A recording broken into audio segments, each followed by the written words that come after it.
Hi అండి, అందరూ బాగున్నారా? నేను మీ సంధ్యాని. Welcome back to our channel Sandhya Africa vlogs. ఇవాల్టి నోరూరించే రెసిపీ వచ్చేసి మిరియాల రసం. ఘాటుగా పుల్లగా చాలా చాలా బాగుంటుంది. స్పెషల్లీ చలికాలంలో ఈ మిరియాల రసం తీసుకోవడం చాలా మంచిది. అలాగే దగ్గు జలుబు వంటి సమస్యలు ఉన్నప్పుడు కూడా ఈ మిరియాల రసం తీసుకోవడం హెల్త్కి చాలా మంచిది. నోరు ఊరించే ఈ మిరియాల రసం ప్రాసెస్ స్టార్ట్ చేసుకుందాము. అలానే మన ఛానల్ని ఫస్ట్ టైం చూస్తున్న వారైతే సబ్స్క్రైబ్ చేసుకొని లైక్ చేయండి. మీ ఫ్రెండ్స్ అండ్ ఫ్యామిలీ మెంబర్స్కి షేర్ చేయండి.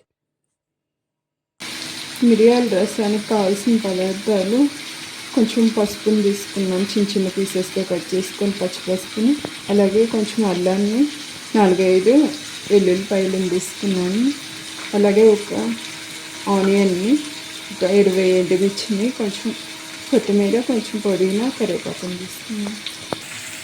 మసాలాను అయితే అన్నీ యాడ్ చేసుకుని మిక్సీ పట్టుకున్నాం. అలాగే ఇందులోకి కొంచెం జీలకర్రని కూడా యాడ్ చేసుకున్నాం.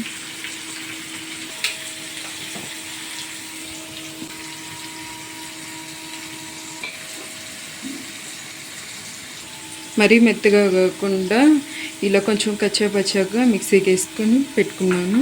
అలాగే ఒక నిమ్మకాయ సైజ్ అంతా చింతపండుని తీసి ముందుగానే నానబెట్టుకున్నాను. నా దగ్గర మిరియాల పౌడర్ ఉంది, మిరియాల పౌడర్ అలాగే ధనియాల పౌడర్.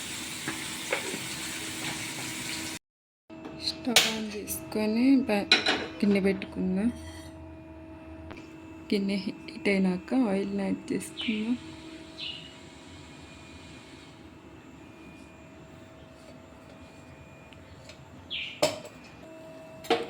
ముందు ఎండుమిర్చిని అయితే ఆయిల్లో యాడ్ చేసుకొని ఇలా ఫ్రై చేసుకో మంచిగా. వాటిని తీసుకొని చింతపండు పులుసులో యాడ్ చేసుకోవాలి. యాడ్ చేసిన మిర్చిని ఇలా మంచిగా కలుపుకోవాలి.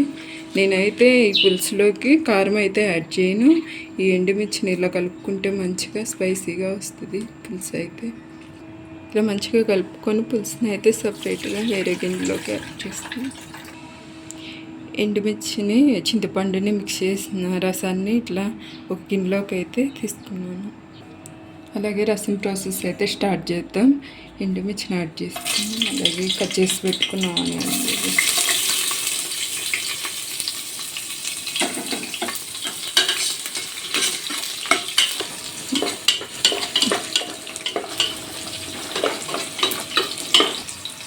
ఇలా ఫ్రై అయిన తర్వాత ఆనియన్స్ గ్రైండ్ చేసి పెట్టుకున్న మసాలాని యాడ్ చేసుకున్నాం.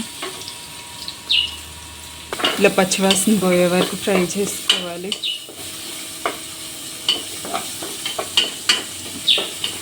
అలాగే ఇందులో 1/2 టీ స్పూన్ మిరియాల పౌడర్ని యాడ్ చేసుకున్నాం.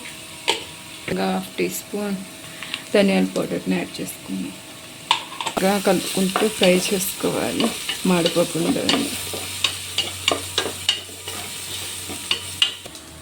మంచిగా ఇలా ఫ్రై అయినాక కరివేపాకుని యాడ్ చేసుకున్నాం.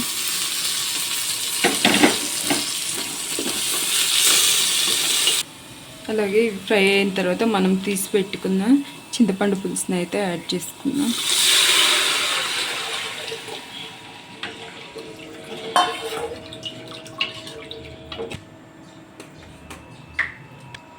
చిటికెడు పసుపుని యాడ్ చేసుకున్నాం. అలాగే 1 స్పూన్ సాల్ట్ని యాడ్ చేసుకున్నాం. మంచిగా ఇలా కలుపుకున్నాం.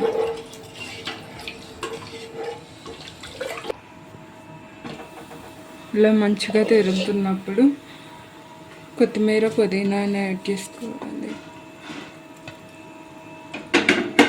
మంచిగా ఇలా తిప్పుకోవాలి. అదే టైంలో సాల్ట్ కూడా చూసుకోవాలి. సాల్ట్ అయితే కరెక్ట్గా సరిపోయింది. మంచిగా ఇలా తెరుతుండగా మూత పెట్టుకొని ఒక 5 నిమిషాలు ఉడికించు. ఎంతో రుచికరమైన మిరియాల రసం అయితే రెడీ అయిపోయింది.